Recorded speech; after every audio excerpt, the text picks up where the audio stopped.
And this should have been the greatest year in 2 decades for Cleveland. OBJ and Jarvis Landry, Nick Chubb. Here comes Kareem Hunt. That defense, Olivier Vernon, Denzel Ward. And they are again a mess. I saw a stat this morning. This may be my favorite NFL stat ever. And it's not about the players. The last 6 Cleveland Brown coaches, I'm not making this up, have all been fired after a Steelers game. Oh, my Lord. If that doesn't scream low football self-esteem. And they've all been fired after the second Steeler game. So Cleveland comes into a season. They feel good about themselves. They lose to the Steelers once. We're going to get them the second time, and they lose again. And the owner, whoever it is, and the GM, whoever it is, low self-esteem, chaos, and panic. They fire the coach. Last 6 coaches. I said this about a year ago. In fact, it was last August 12th. I looked it up. The AFC North, Steelers, Ravens, Bengals, Browns, is a big family. The Steelers are the very successful father. He created generational wealth. He is aged. He is handsome. Not every year's been great. There have been little dips. They're always brief because the Steelers are very smart and very successful and never panic. The Steelers had a son. His name is Baltimore. Tough as nails, dependable, always trustworthy. You want to be in the foxhole with Baltimore. You can trust Baltimore. They work their way through problems. Yes, they grew up with a great dad, but they've earned everything. Then there's Cincinnati. That's the less successful son of Pittsburgh. They're always looking up at the more successful son, Baltimore. They're the red-headed stepchild. Never really good in a big spot. Any success ends briefly. They can't be successful without screwing it up.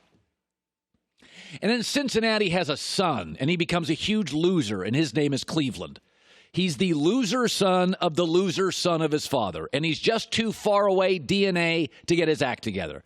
He's just too far removed from good DNA, constant chaos, talks a big game, never backs it up.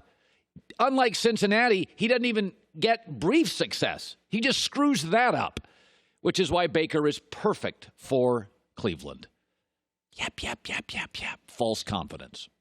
Tonight, Cleveland should win going away. That's the way it should work if you lose your Hall of Fame quarterback like Pittsburgh, start the season 0-3, get blown out in week 1, and lose 2 stars over the course of a year, A.B. and Le'Veon Bell. But that's not what's happened to the Steelers. The very successful father puts his arm, has built a great culture, arms around the family. They go make a big move in Minkah Fitzpatrick. The culture, the mettle, the moxie, the intelligence, the history. They're actually a playoff team today and have absolutely no reason to be. And then there's Cleveland. Most hype in 2 decades, mostly been big injury-free. A quarterback who now gets the guy who helped him last year, Freddie Kitchens, saddle up alongside him, and they're just a big hot mess. But they are favored tonight, as they should be, because if you had a Hall of Fame quarterback and you lost him in season and you replaced him with Mason Rudolph, sounds like a painter, you shouldn't go to Cleveland and win tonight. But Pittsburgh will win tonight because that's what Pittsburgh does. The successful father has had several dips. Terry Bradshaw retires. Big Ben gets hurt. Do you know Mike Tomlin is 15-10 when Big Ben gets hurt? You know, outside of Belichick, the 1 year Brady was gone, you do get that doesn't happen really in the NFL. So tonight is not only a football game, it is a battle of cultures. Smart, successful, tough, don't talk a lot. In fact, got noise out of the locker room. We don't want the noise. Cleveland had an interesting football team, but traded for more personality and noise. I'm not just rooting against Cleveland tonight. What I'm rooting for is Pittsburgh, their culture, their history, their reliability, their toughness, And I root for people who talk less, do more, and overcome bad breaks. And the Steelers got it, were blown out, and this morning they're a playoff team. That's impressive. Not shaven 3 times for a football game. Let's shift to this. This made me laugh. It will make Joy and the rest of the AFC fans cry. Alex Guerrero is Tom Brady's trainer, the pliability guy. He said Tom is not going to retire after the season. In fact, he said he's going to keep playing and keep playing. Not 2 more years, not 3 more years, not 4 more years. Tom's going to play potentially 5 more years until his mid to late 40s. Joy's cringing. The Pittsburgh and Miami girl is cringing. Let me say this. I've always said this about LeBron. When you write the book on LeBron, chapter 1 is, dude is great. Chapter 2 is, he is physically remarkable.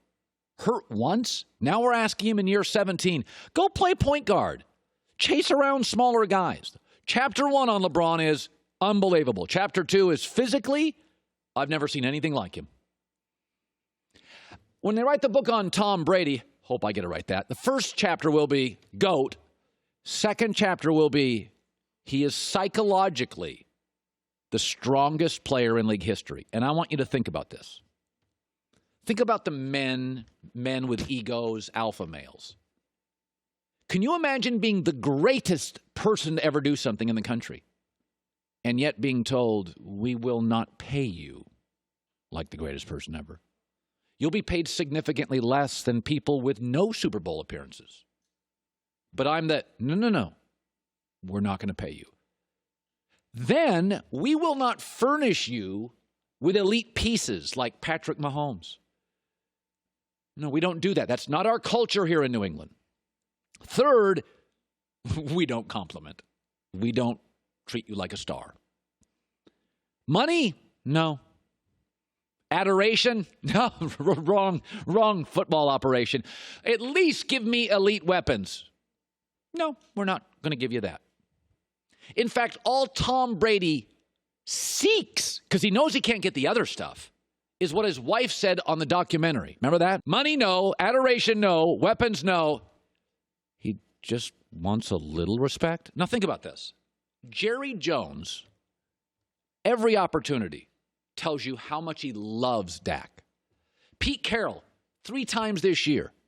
Russell Wilson's having the best year of his career. Andy Reid furnishes Patrick Mahomes with constant love.